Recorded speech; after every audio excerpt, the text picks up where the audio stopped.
Sasa babe, unajua nakupenda. Lakini sasa hii niko chini. Niko na 7 bob hapa na uko na 3 bob uniwekee tununue sukuma. Niko nayo. Na mafuta ulileta? Nilileta. Lakini babe, tunateseka.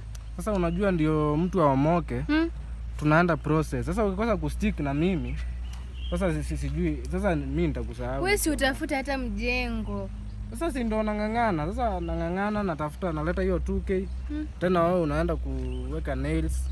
Sijui unaweka si nafaa kuweka. Ni sawa but tunafaa kulive kwa budget yetu. Yes baby girl. Yes. How are you? I'm good. You know I can shower you with some love. Unaona hii venye hiyo maua inakutoa unapendeza kabisa. Yeah. Mimi nimeamua in fact nikulete hapa out. You enjoy yourself in this serene environment. Najua hii mti ndio Zakayo alipanda akitaka kumuona Yesu. In fact nimeorder pale chips na kuku kama lunch. Tuko sawa kabisa. Wow. Na nilikuwa nataka nikuwekea 4.5 million, kazi ya 4.5 million. Sasa wewe unataka kufungua kazi gani hivi? Think twice. Think twice. I think twice hapana, hiyo ni ya watu cheap. Nataka nifungue gani? Kitu kama cosmetics, unajua warembo hawawezi acha kujirembesha. Uko unauza vitu kama hizo. So acha niode nipige simu uletewe stock. Na nikuwekee hiyo duka vizuri kwa unafanya kazi hapo. Kwa sawa? Na uko na credit kweli ama uko na okoa jazi? Uko na okoa. Uko na okoa?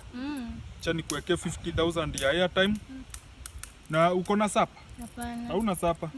Acha nikuongeze 200k ya sapa. Namba ni ile ile. Unajua siku hizi kunanyesha sana. So nataka tuende pale nikununulie kavits. At least uko unatembea nako. Unajua ufai kunyeshewa wewe baby girl. Hebu confirm kama imeingia. Imeingia. 250k. Hiyo iko sawa. Sasa kitu utafanya tuende pale juu tukule chips. Ya tushibe vizuri sana. Na usiku unateseka hivyo nikiwa hata simu nafaa nikununulia iPhone 17. Sawa. Tuko sawa? Usiku unateseka nikiwa tuko sambamba kabisa. Haja twende tukule.